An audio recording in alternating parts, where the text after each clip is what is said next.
नमस्कार दोस्तों, मेरा नाम है विशाल और हम चर्चा कर रहे थे भारतीय संविधान की। भारतीय संविधान का मैंने पहला भाग आपका पूरा कवर कर दिया है। आप चाहें तो मेरे पिछले वीडियो में जाके देख सकते हैं। आज चर्चा करेंगे हम भाग दूसरे के दूसरे टॉपिक की। इससे पहले मैंने भाग दूसरे में जो सरकार की कार्य प्रणाली है उसके अंतर्गत संसदीय व्यवस्था को कवर कर दिया है और आज इस वीडियो में हम चर्चा करेंगे संघीय व्यवस्था की। तो चलिए शुरुआत करते हैं, बात करते हैं भारत की संघीय व्यवस्था की। ठीक, तो राजनीतिक शास्त्रियों ने राष्ट्रीय सरकार एवं क्षेत्रीय सरकार के संबंधों की प्रकृति के आधार पर सरकार को दो भागों में एकल व संघीय भाग में वर्गीकृत किया है। ठीक, एकल या एकात्मक सरकार वह सरकार है जिसमें समस्त शक्तियां एवं जो कार्य हैं वो केंद्रीय सरकार और क्षेत्रीय सरकार में निहित होते हैं। दूसरी ओर संघीय सरकार वह है जिसमें शक्तियां संविधान द्वारा केंद्र सरकार एवं क्षेत्रीय सरकार में विभाजित होती हैं। दोनों अपने अधिकार क्षेत्रों का प्रयोग स्वतंत्रता पूर्वक करते हैं। ठीक कि भैया आप अपना काम करें, आप अपना काम करें, कोई एक दूसरे को डिस्टर्ब करने नहीं आएगा।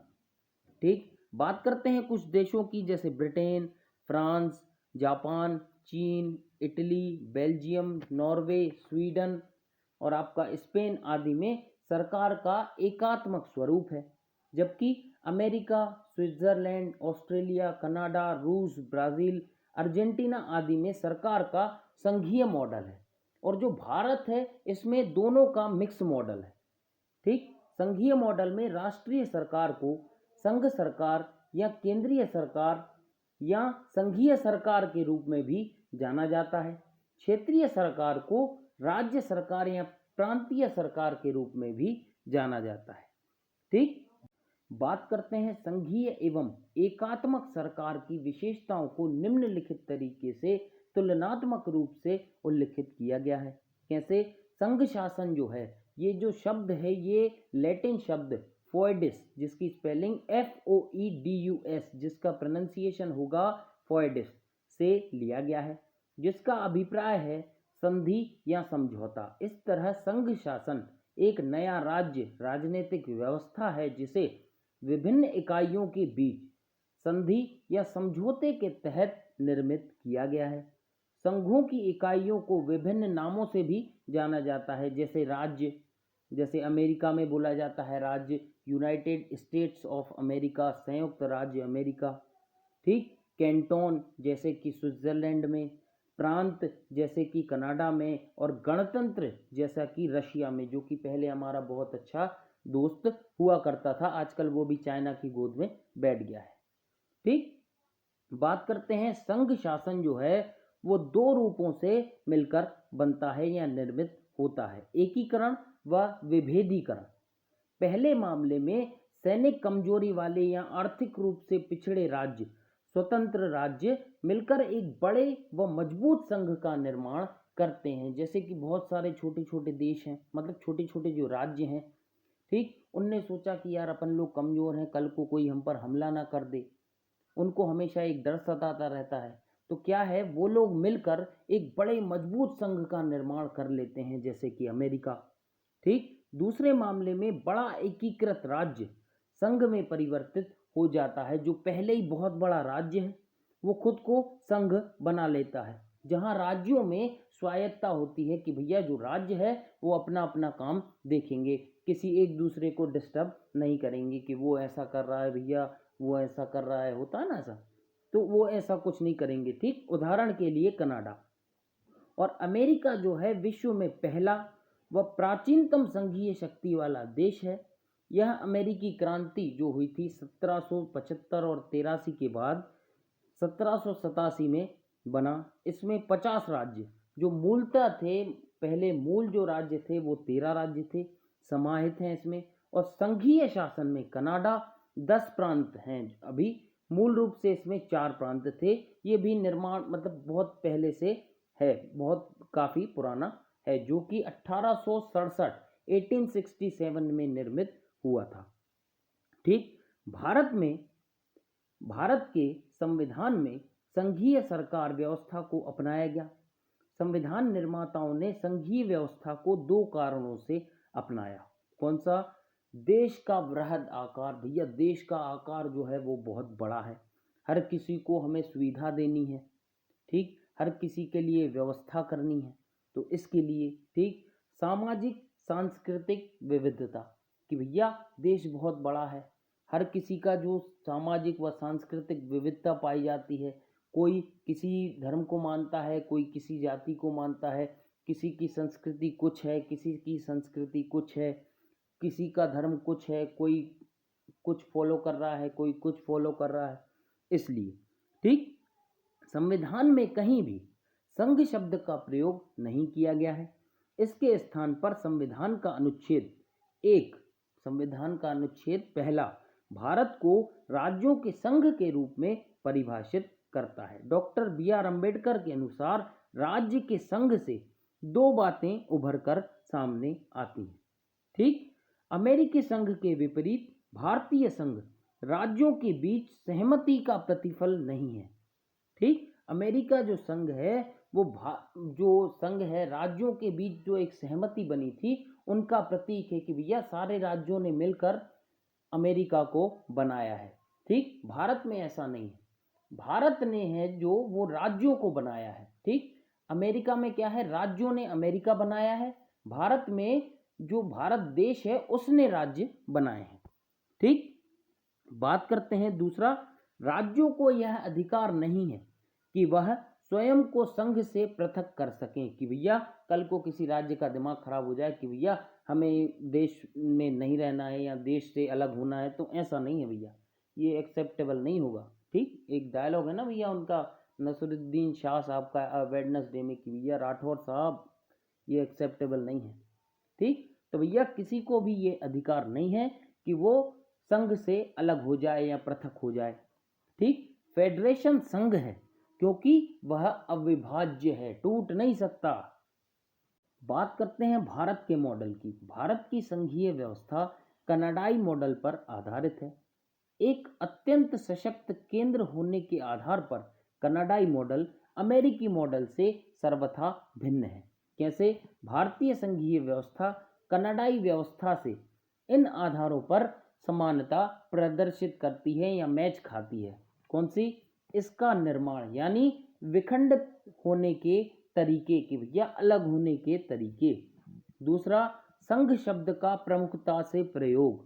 कनाडा में भी संघ शब्द का प्रयोग किया गया है, ठीक। तीसरा, इसकी केंद्रीकरण की प्रवृत्ति, राज्यों की तुलना में केंद्र का ज्यादा शक्तिशाली होना, की भैया कई कंडीशनें ऐसी आ जाती हैं जिसमें जो केंद्र है उसको पावर अपने हाथों में लेनी पड़ती है, उसको शक्ति अपने हाथों में लेनी पड़ती है, ठीक। इसलिए राज्यों की तुलना में केंद्र का ज्यादा शक्तिशाली होना।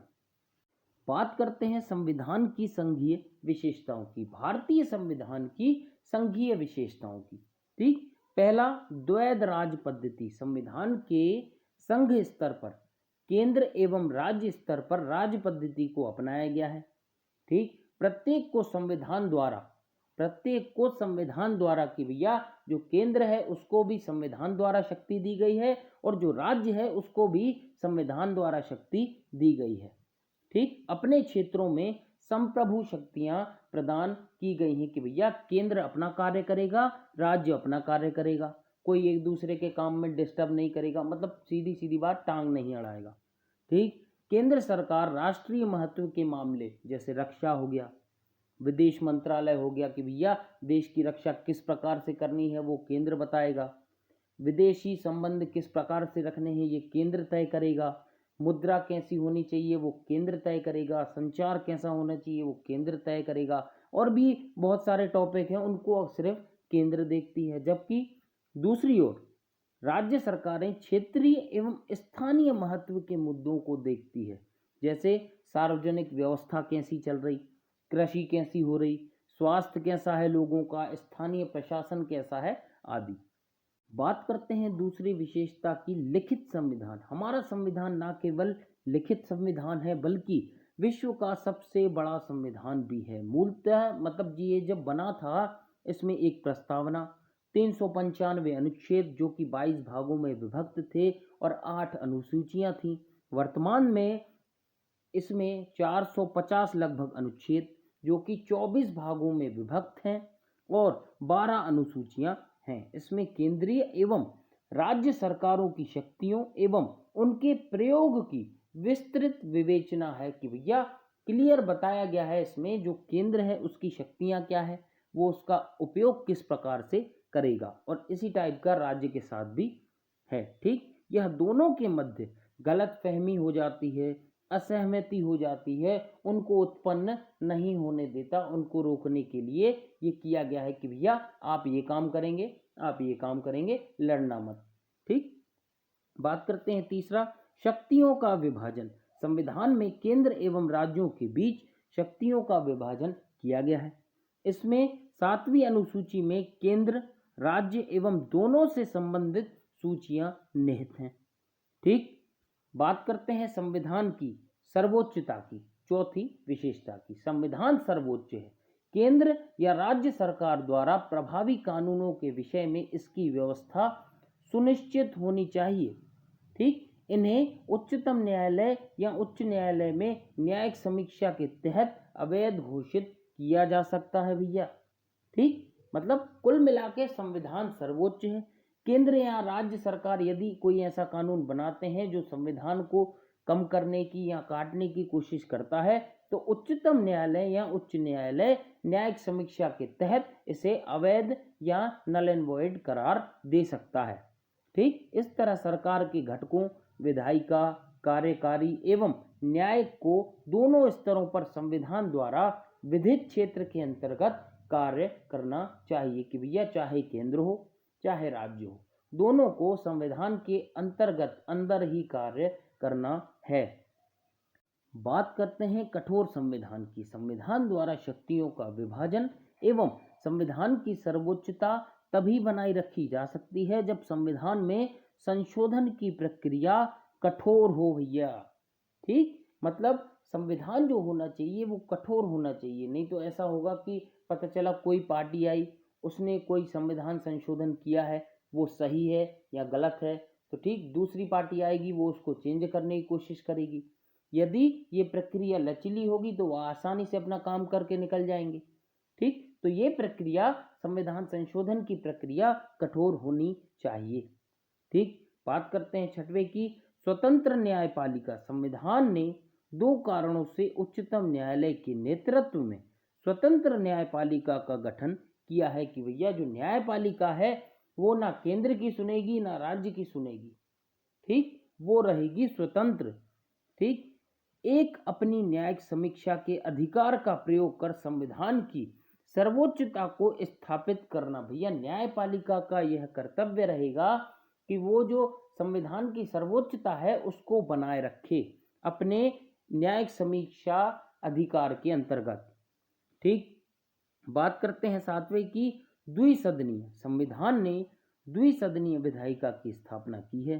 पहला उच्च सदन यानी राज्यसभा और निम्न सदन जो कि लोकसभा। राज्यसभा भारत के राज्यों का प्रतिनिधित्व करती है जबकि लोकसभा भारत के लोगों का पूर्ण रूप से प्रतिनिधित्व करती है। राज्यसभा कम शक्तिशाली होती है थोड़ी सी और केंद्र के अनावश्यक हस्तक्षेप से राज्यों के हितों की रक्षा करती है। ठीक, अब बात कर देंगे एकात्मक संविधान की विशेषताओं की। ठीक भैया, उपरोक्त संघीय ढांचे के अलावा भारतीय संविधान की निम्नलिखित एकात्मक या गैर संघीय विशेषताएं भी हैं जो इस प्रकार हैं कि भैया मतलब जो हमारा भारत का संविधान है वो संघीय भी है और एकात्मक भी है, मतलब दोनों का मिश्रण है, बहुत ही खूबसूरत। ठीक, बात करते हैं पहली विशेषता की, सशक्त केंद्र। शक्तियों का विभाजन केंद्र के पक्ष में है जो कि संघीय दृष्टिकोण के काफी विरुद्ध है। ठीक, मैंने जैसा कि आपको बताया कि कई बार ऐसी कंडीशनें बन जाती हैं देश में कि भैया जो केंद्र है उसे सारी शक्तियां अपने पास रखनी पड़ती हैं। ठीक, ये उसी समय की बात हो रही है। ठीक, दूसरा, राज्य अनश्वर नहीं है। अन्य संघों के विपरीत भारत में राज्यों को क्षेत्रीय एकता का अधिकार नहीं है कि भैया वो अपना संघ बना ले। पता चला वो राज्यों का जैसे यूनियन होते हैं ना, ऑटो यूनियन हो गया, बस यूनियन हो गया, उस तरह राज्य यूनियन बना ले, तो ऐसा नहीं होगा। ठीक, भारत में राज्यों को क्षेत्रीय एकता का अधिकार नहीं है। संसद एक तरफा कार्यवाही करके उनके क्षेत्र, सीमाओं या राज्य के नाम को परिवर्तित कर सकती है, अर्थात इसके लिए साधारण बहुमत की जरूरत है, ना कि विशेष बहुमत की। ठीक, इस तरह भारतीय संघ जो है वो अनश्वर राज्यों का अनश्वर संघ है। ठीक, और दूसरी तरफ अमेरिकी संघ अनश्वर राज्यों का अनश्वर केंद्र है। ठीक, अब बात करते हैं अगले की, एकल संविधान। सामान्यतः एक संघ में राज्यों को केंद्र से हटकर अपना संविधान बनाने का अधिकार होता है। भैया दूसरे जैसे देशों में क्या होता है कि भैया एक संघ में राज्यों को केंद्र से हटकर अपना संविधान बनाने का अधिकार होता है। भारत में इससे इतर राज्यों को ऐसी कोई शक्ति नहीं दी गई है कि भैया राज्य चाहे तो अपना संविधान खुद बना दें, तो ऐसा नहीं है। ठीक, ऐसा नहीं होगा कि आप अपना संविधान खुद बना लें, उसके हिसाब से काम करने लगे, नहीं। ठीक, भारतीय संविधान सिर्फ केंद्र का ही नहीं राज्यों का भी है। राज्य एवं केंद्रों को इसी एक ढांचे का पालन अनिवार्य है। ठीक, पहले क्या होता था कि जम्मू कश्मीर जो है उसका एक अपना संविधान था, लेकिन अब नहीं है।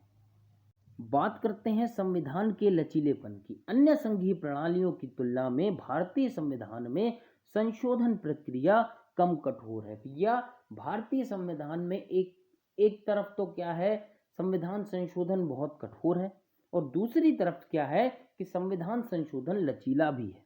ठीक, बहुत ही अच्छे से दोनों का मिश्रण किया गया है। काफी खूबसूरत संविधान है हमारा। ठीक, संविधान के एक बड़े हिस्से को संसद द्वारा साधारण या विशेष बहुमत द्वारा एकल प्रणाली से संशोधित किया जा सकता है।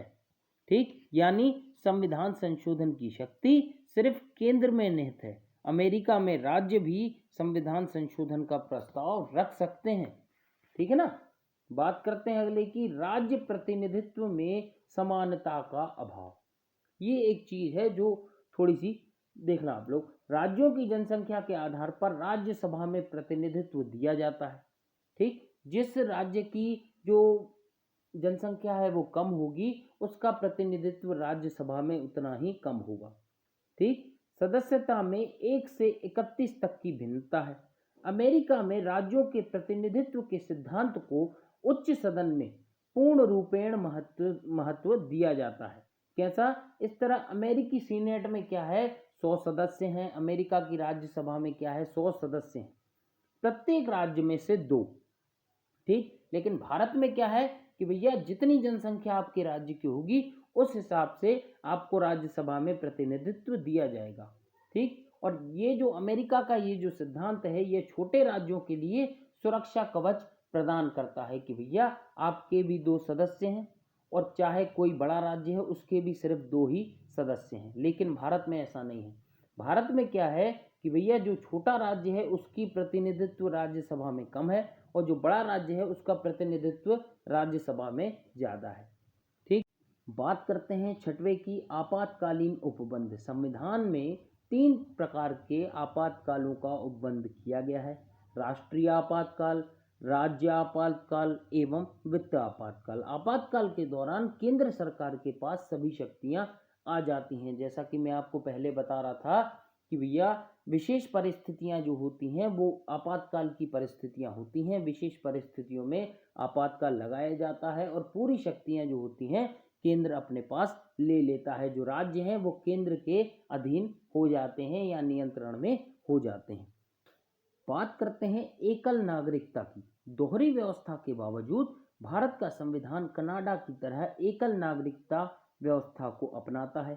यहाँ केवल भारतीय नागरिकता है, कोई अन्य पृथक राज्य नागरिकता नहीं है कि भैया आप भारतीय नागरिक हो, आपको मध्य प्रदेश की नागरिकता लेनी पड़ेगी, गुजरात की नागरिकता लेनी पड़ेगी, नहीं, ऐसा नहीं है। आपके पास सिर्फ भारत की नागरिकता होनी चाहिए। भारत देश में कहीं भी रहने के लिए आपको काफ़ी है।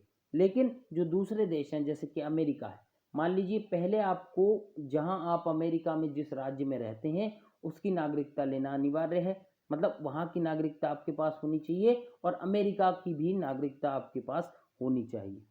ठीक, बात करते हैं एकल नागरिकता की। दोहरी व्यवस्था के बावजूद भारत का संविधान कनाडा की तरह एकल नागरिकता व्यवस्था को अपनाता है। यहाँ केवल भारतीय नागरिकता है, कोई अन्य पृथक राज्य नागरिकता नहीं है कि भैया मान लीजिए मध्य प्रदेश की नागरिकता अलग होगी, भारत की नागरिकता अलग होगी, ऐसा नहीं।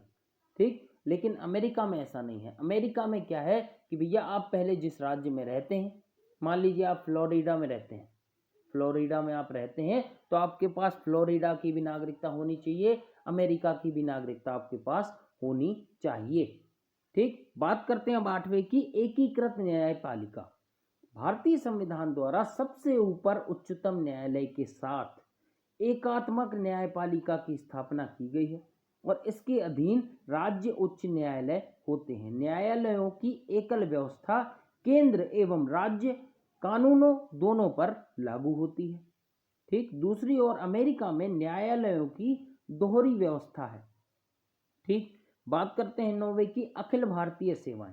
अमेरिका में संघीय सरकार एवं राज्य सरकारों की अपनी लोक सेवाएं होती हैं।